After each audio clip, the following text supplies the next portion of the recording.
நீ எங்க பேத்திதான். இல்ல, அவனையே என் புள்ள இல்லன்னு தூக்கி எறிஞ்சதுக்கு அப்புறம் இவ எப்படி நம்ம பேத்தி ஆவா?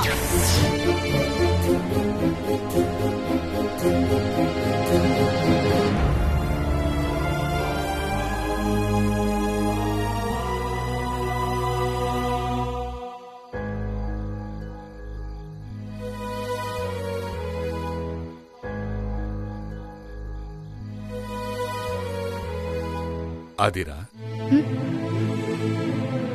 இங்க வாமா.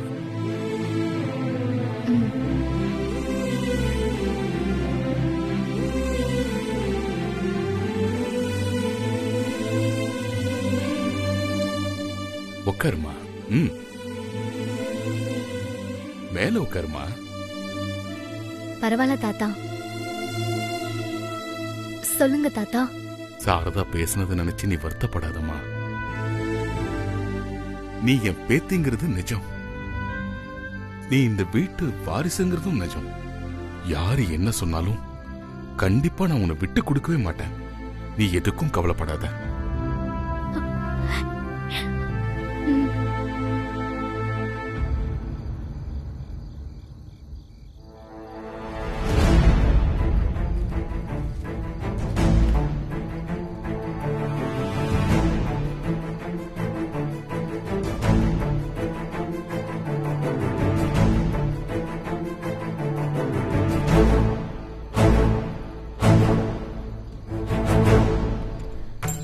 அப்பா வெளியில அண்ணன் மேல கோவம் இருக்கிற மாதிரி காட்டிக்கிட்டாலும் உள்ளுக்குள்ள இத்தனை வருஷம் பாசத்தோட தான் இருந்திருக்காரு. இத வச்சு சுபத்ராவை வீட்டை விட்டு அனுப்புறேன்.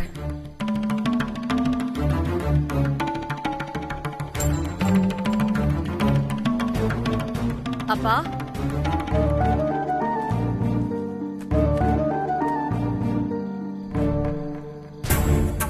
அண்ணன் மேல இவ்ளோ பாசத்தை வச்சுக்கிட்டு எப்படிப்பா அண்ணனை பார்க்காம பிரிஞ்சிருக்கீங்க? அண்ணனுக்கு நியாயம் கிடைக்கணும்பா. தப்பு பண்ணது சுபத்ரா, ஆனா தண்டனை எங்க அண்ணனுக்கா? வெண்ணிலா கேக்கோட வீட்டுக்கு வந்தப்பவே நான் சுபத்ராவை எச்சரிக்கையா இருக்க சொன்னேன். சுபத்ரா ஒழுங்கா அண்ணன் கூட குடும்பம் நடத்தியிருந்தா அண்ணன் வெண்ணிலா பின்னாடி போயிருப்பாராப்பா? தியாகமா, பெரிய தியாகம். அவ அப்படி நடிச்சே நம்ம குடும்பத்தை இந்த நிலைமைக்கு ஆளாக்கிருக்காப்பா. அம்மாவும் அவளை நம்பி பெத்த மகனை வீட்டை விட்டு துரத்திட்டாங்க. அம்மா உங்களை பத்தி கொஞ்சமாச்சும் யோசிச்சாங்களா? இல்ல உங்க முடிவதான் என்னன்னு கேட்டாங்களா? இத்தனை வருஷம் கழிச்சு அண்ணன் நம்ம கூட சேரணும்னு கடவுளா பார்த்து ஆதிராவை நம்ம கிட்ட இங்க அனுப்பி வச்சிருக்காரு. இந்த சந்தர்ப்பத்தை விடக்கூடாதுப்பா. சுபத்ராவை ஏதாவது ஒரு அநாதை இல்லத்துல சேர்த்து விட்டுறலாம்ப்பா.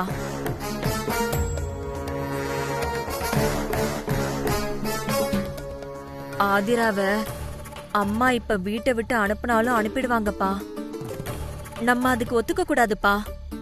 நாம இத்தனை பேரு இருக்கும்போது இனியும் அவ அநாதை மாதிரி வாழணும்னு அவளுக்கு என்ன தலையெழுத்தா?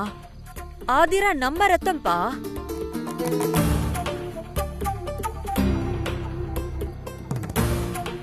ஆதிரா என் பேத்தின்னு தெரிஞ்சதுக்கு அப்புறம் நான் எப்படி இவளை வீட்டை விட்டு அனுப்புவேன்? ஆனா அதுக்காக இத்தனை நாளா சொந்த மகளா பாத்துக்கிட்ட சுபத்ராவை அனாதையாக்க சொல்றியா? ஏய், எப்படி நீ இப்படி சுயநலமா பேசுற? அன்புங்கிறதே சுயநலம்தான்பா. ஒரே ஒரு தடவை சுபத்ராவோட வளர்ப்பாப்பாவா யோசிக்காம ஆதிராவோட தாத்தாவா யோசிங்க. நான் சொல்றது உங்களுக்கே புரியும்.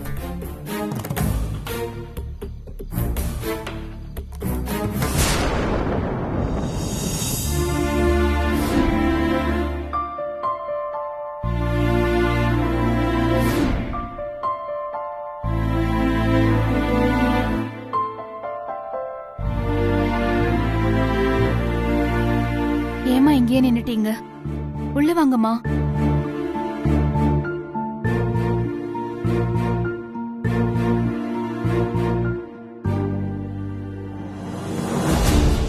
என்கிட்ட பேச வேண்டாம்னு சொன்னேன்.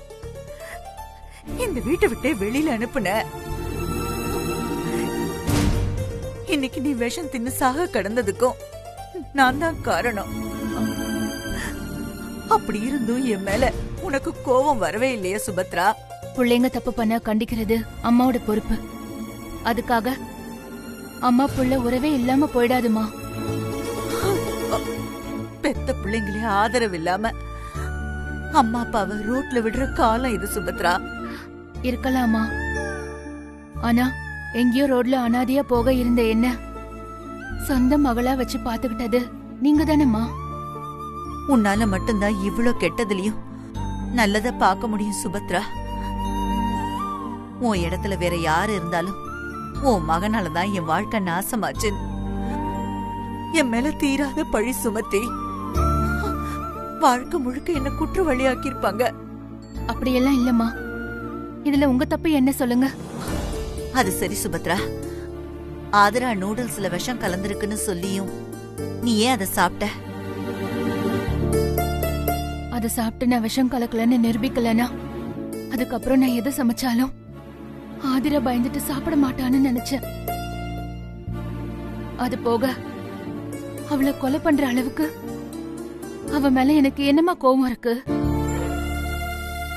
இந்த வீட்ல பிறந்தவங்க என்கிட்ட வளர்ந்தவங்க இந்த மாதிரி கேடு கெட்ட வேலையெல்லாம் செய்ய மாட்டாங்கன்னு இப்ப ஆதிராவுக்கு புரிஞ்சிருக்கும். அவ அவங்க அம்மா மாதிரியே இருக்கா? இல்லம்மா, பாக்குறதுக்கு தான் அவ அடாவடியும் பேச்சும் அவ அம்மா மாதிரி இருக்கும். ஆனா குணத்துல அவ அப்படியே அவளோட அப்பா மாதிரி எல்லாரோடையும் அன்பா ஒன்னா இருக்கணும்னு ஆசைப்படுறா. அவ அது மட்டுமா ஆசைப்படுறா? உன் உயிரை எடுக்கணும்னு கூட தானே ஆசைப்பட்டா?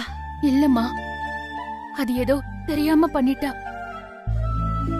அப்படி என்ன கொலை பண்ணணும்னு நினைச்சிருந்தா நான் விஷம் கலந்த நூடுல்ஸ் சாப்பிடும்போது அதை தடுத்திருக்க மாட்டா. நான் ரத்த வாந்தி எடுத்ததும் அவ தன்னோட உசிரே போன மாதிரி துடிச்சு போயிட்டாமா. யாரோட உதவியும் இல்லாம என்ன காப்பாத்திய தீருவேன்னு எவ்வளவு தூரம் வண்டியில தூக்கிட்டு வந்து என்ன காப்பாத்த சொல்லி உங்ககிட்ட கெஞ்சிருக்க மாட்டாமா. எனக்கு ரத்தம் வேணும்னு சொல்லி உங்ககிட்ட சண்டை போட்டிருக்கா. ராத்திரி எல்லாம் கூட இருந்து பாத்திருக்கா. நீ இந்த நிலைமைக்கு வந்ததுக்கு காரணம் அவதாங்கிறத மறந்துட்டு அவ செஞ்ச உதவிய பெருசா பேசிட்டு இருக்கியே சுபத்ரா. உனக்கு ஏதாவது ஆயிருந்தா அத நினைக்கும் போதே எனக்கு உடம்பெல்லாம் பதறுது. ஆபத்துல இருக்கிறவங்கள காப்பாத்துறதுக்கு பேருதான் உதவி. ஒருத்தி ஆபத்துல தள்ளிட்டு அப்புறம் காப்பாத்துறதுக்கு என்ன பேருன்னு நீயே யோசிச்சு சொல்லு. இல்லம்மா, ஆதிரா அந்த மாதிரி தப்பான பொண்ணு இல்லம்மா. மஞ்சக்காமல வந்தவனுக்கு பாக்கறதெல்லாம் மஞ்சளா தெரியும்னு சொல்லுவாங்க. அந்த மாதிரி நல்ல மனசு இருக்கிற உனக்கு உன்னை சுத்தி இருக்கிறவங்க எல்லாருமே நல்லவங்க மாதிரி தான் தெரியுவாங்க. ஆனா யதார்த்தம் அது இல்ல சுபத்ரா. இப்ப வரைக்கும் நீ மத்தவங்களுக்காக யோசிச்சு வாழ்ந்தது போதும். இனிமேலாவது நீ உன்னை பத்தி யோசி. இன்னையோட ஆதரவுக்காக யோசிச்சு அவளுக்கு சேவை செய்யறத நிறுத்து.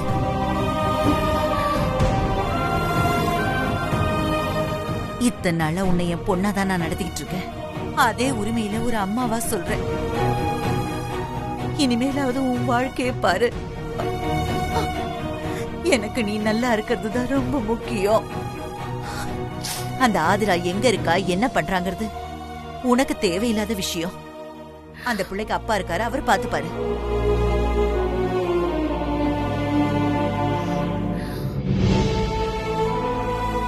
அம்மா அம்மா,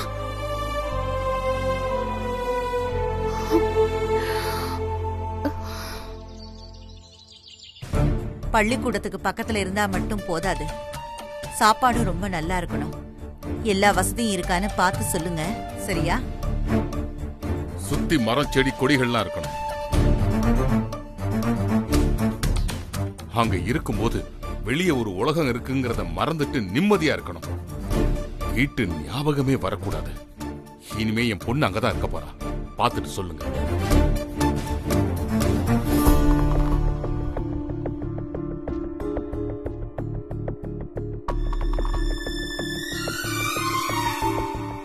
என்னங்க ஏதோ ஆதரவற்றோர் இல்லம்னு சொன்னீங்க, நம்ம பொண்ணு போறான்னு சொல்றீங்க. அகல்யா எதுக்குங்க அங்க போகணும்? என்னாச்சுங்க? அகல்யா இல்ல, சுபத்ராக்காக கேட்டுக்கிட்டு இருக்க சாரதா. ஆமா, இப்ப வீட்டுல இருக்கிற நிலைமையை பார்க்கும்போது சுபத்ரா ஆதரவற்ற ஒரு இல்லத்துல இருக்கிறது தான் நல்லதுன்னு தோணுது. அப்படி ஒரு நிலைமை சுபத்ராவுக்கு ஏங்க வரணும்? இது அவ வீடு. அப்ப ஆதிராவை மட்டும் ஹாஸ்டல்ல சேர்க்க வேண்டிய அவசியம் என்ன வந்துச்சு? ஆதிரா என் பேத்தி, என் மகனோட பொண்ணு. நான் உயிரோட இருக்கும்போது யாரும் இல்லாத அனாதை மாதிரி என் பேத்தி எதுக்கு ஹாஸ்டல்ல இருக்கணும்? ஏற்கனவே என் பேத்தி தாத்தா பாட்டின்னு ஒரு குடும்பம் இருக்கிறதே தெரியாம 18 வருஷமா இருந்திருக்கா. இனிமே நான் அவளை பிரிஞ்சு இருக்க ஒத்துக்க மாட்டேன். நான் எப்படி ஒத்துக்குவேன் நீங்க நினைச்சீங்க? சுபத்ரா இந்த வீட்டுக்கு மருமகளா வந்து 23 வருஷமாச்சு. நாம அவளை மகளா தத்தெடுத்து 18 வருஷமாச்சு. அதெல்லாம் மறந்து போயிட்டீங்களா?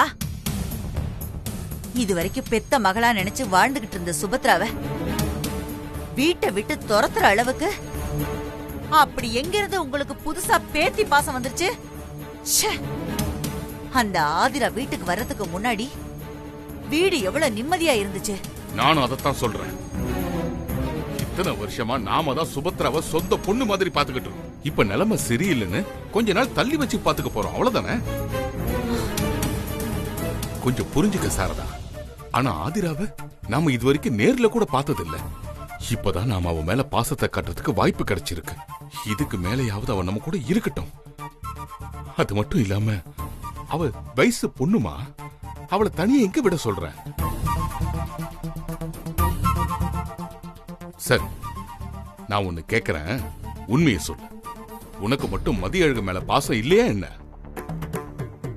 உனக்கு தினமும் உன் ஞாபகம் வருது தானே? ஆமா, வருதுதான். இப்படி ஒரு துரோகியை நான் எப்படி பெத்தேன்னு எனக்கு எம்எல்ஏ கோவம் வருது. நல்லா கேட்டுக்கங்க, அவளுக்கும் இந்த குடும்பத்துக்கும் எந்த சம்பந்தமும் கிடையாது. அவனுக்கு சம்பந்தப்பட்ட யாரும் இந்த வீட்டுல இருக்க கூடாது. சுபத்ரா இங்கதான் இருப்பா. ஆதிரா தான் வீட்டை விட்டு வெளியில போக போறா. நானும் அதை தான் சொல்றேன் சாரதா. ஆதிரா இந்த வீட்டை தான் இருப்பா.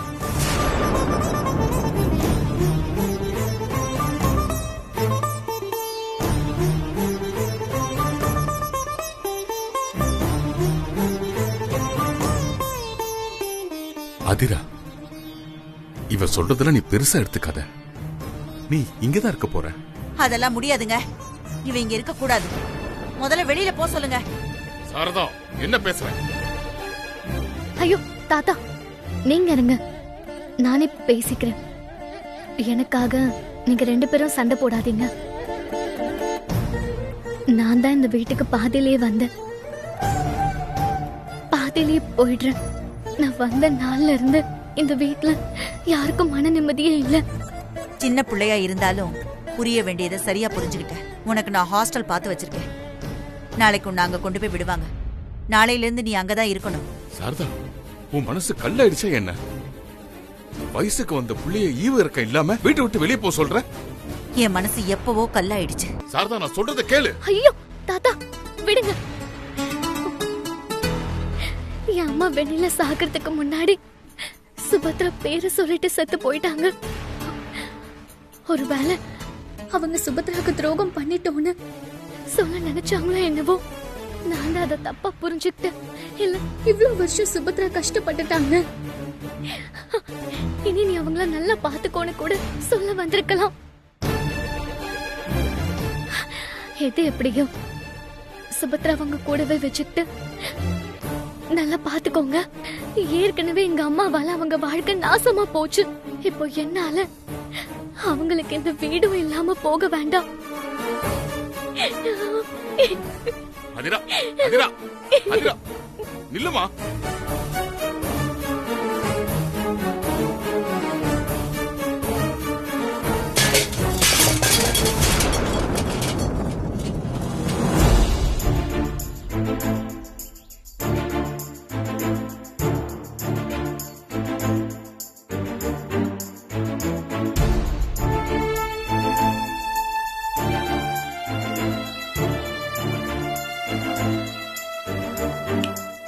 பொண்ணு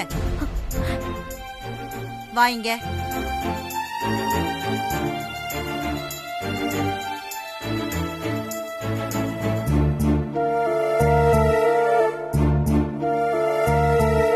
சில விஷயங்கள்ல என்னால மாற முடியாது. அதனாலதான் என்னவோ எனக்கு உன் பேரை சொல்லி கூப்பிட கூட வாய் வரல. எங்க சுபத்ரா உங்க அப்பாவை ரொம்ப நம்பினா. யாரு என்ன சொன்னாலும் எனக்கு என் வீட்டுக்கார பத்தி தெரியும் பட்டுன்னு சொல்லுவா. அதுக்கப்புறம்தான் யாரையும் கண்மூடித்தனமா நம்ப கூடாதுன்னு அவளுக்கும் எங்களுக்கும் புரிஞ்சுது. அப்போ உங்க அப்பா அம்மா அவ வாழ்க்கையை கெடுத்தாங்க. இப்ப நீ அவ நிம்மதியை கெடுக்க வந்து சேர்ந்திருக்க. சுபத்ரா அப்பாவுக்கு திடீர்னு பேத்தி பாசம்னு புது வியாதி வந்திருக்கு. அந்த வியாதி வீட்ல இருக்கிற எல்லாருக்கும் பரவறதுக்குள்ள நீ இந்த வீட்டை விட்டு போயிடு. நான் இன்னைக்கே போயிடுறேன் பாட்டி. நீ திரும்பவும் சுபத்ரா வாழ்க்கையில வரக்கூடாது. நான் திரும்பவும் சுபத்ரா வாழ்க்கையில வரமாட்டேன் பாட்டி. நான் வாக்கு கொடுத்தேன்னா அதை நிச்சயம் காப்பாத்துவேன். அது என் ரத்தத்திலே இருக்கோ என்னவோ.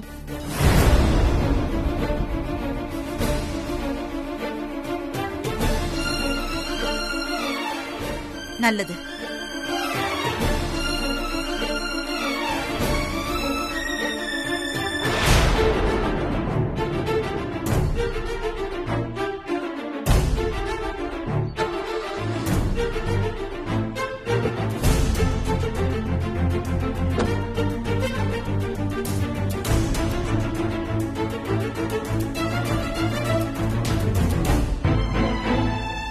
சின்ன வயசுல இருந்து பாக்குறேன். பாட்டி அன்பா இருந்தாலும் சரி, கண்டிப்பா இருந்தாலும் சரி, ரெண்டையுமே அதிகமா தான் காட்டுவாங்க. 1-2 நாள்ல எல்லாம் சரியாயிடும். நீ ஒன்னும் வருத்தப்படாத, சரியா?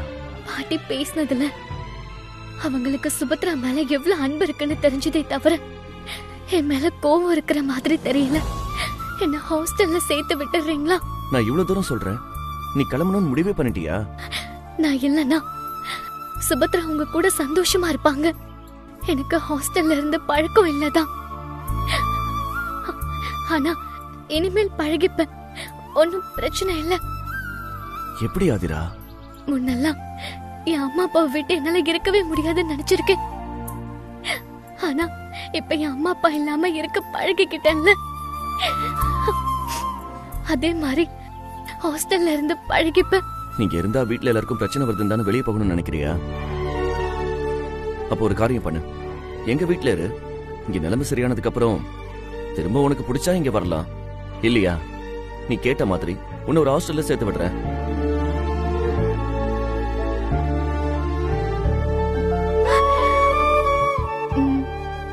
சரி, போலாமா? இருங்க இருங்க, நான் போய் சுபத்ரா கிட்ட சொல்லிட்டு வந்துடுறேன். அவங்க என்ன தேடுவாங்க. நான் மறுபடியும் திடீர்னு காணாம போய் சுபத்ராவை பயமுறுத்த விரும்பல. சரி, போயிட்டு சீக்கிரமா.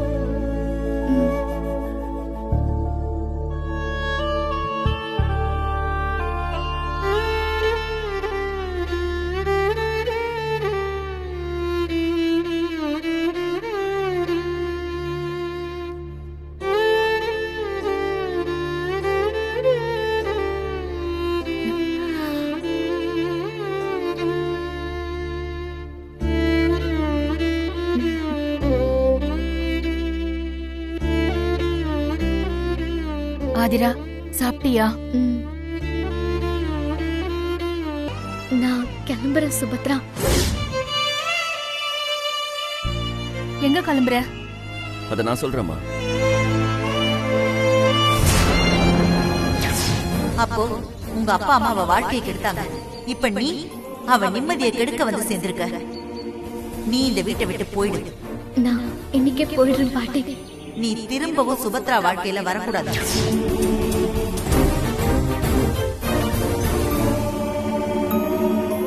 அதாம்மா, ஆதிரா ஒரு 2-3 நாள் தாத்தா வீட்டுல இருக்கட்டும். அதுக்குள்ள பாட்டி கொஞ்சம் கூல் ஆயிடுவாங்க. அப்புறம் உங்களுக்கும் உடம்பு சரியாகட்டும். அப்புறம் பாட்டி கிட்ட பொறுமையா பேசி ஆதிராவை கூட்டிட்டு வந்துடலாமா? எனக்கு கஷ்டமா இருக்கு திருமாரா. ஆதிரா அங்க போய் எப்படி தனியா இருப்பா? அங்க துணைக்கு தாத்தா இருக்காருமா, ஆதிரா இருந்துக்குவா. நாம அடிக்கடி போய் பாத்துக்கலாம். நீங்க ஒன்னும் கவலைப்படாதீங்கம்மா. ஒரு 2 நாள் மட்டும்தாம்மா. இல்ல, நான் அம்மா கிட்ட பேசுறேன். இல்ல, அதெல்லாம் வேண்டாம். இல்ல ஆதிரா, உன்னை வாரிசா இந்த வீட்டுல வாழ வைப்பேன்னு உங்க அப்பா கிட்ட நான் வாக்கு கொடுத்திருக்கேன். அத கண்டிப்பா நிறைவேற்றியே தீருவேன். உனக்கு இந்த வீட்ல இருக்க எல்லா உரிமையும் இருக்கு. அம்மா நான் கேட்ட சரின்னு சொல்லுவாங்க, பேசுனா புரிஞ்சுப்பாங்க. இல்ல சுபத்ரா, நீ எனக்காக பட்டதெல்லாம் போதும். நீ எனக்கு எவ்வளவு நல்லது பண்ணிருக்க. அது தெரியாம ஏற்கனவே நான் உனக்கு நிறைய கெடுதல் பண்ணிருக்கேன். இனிமேலும் தெரிஞ்சு உன் வாழ்க்கையில தொந்தரவா இருக்க விரும்பல. நான் கிளம்புறேன்.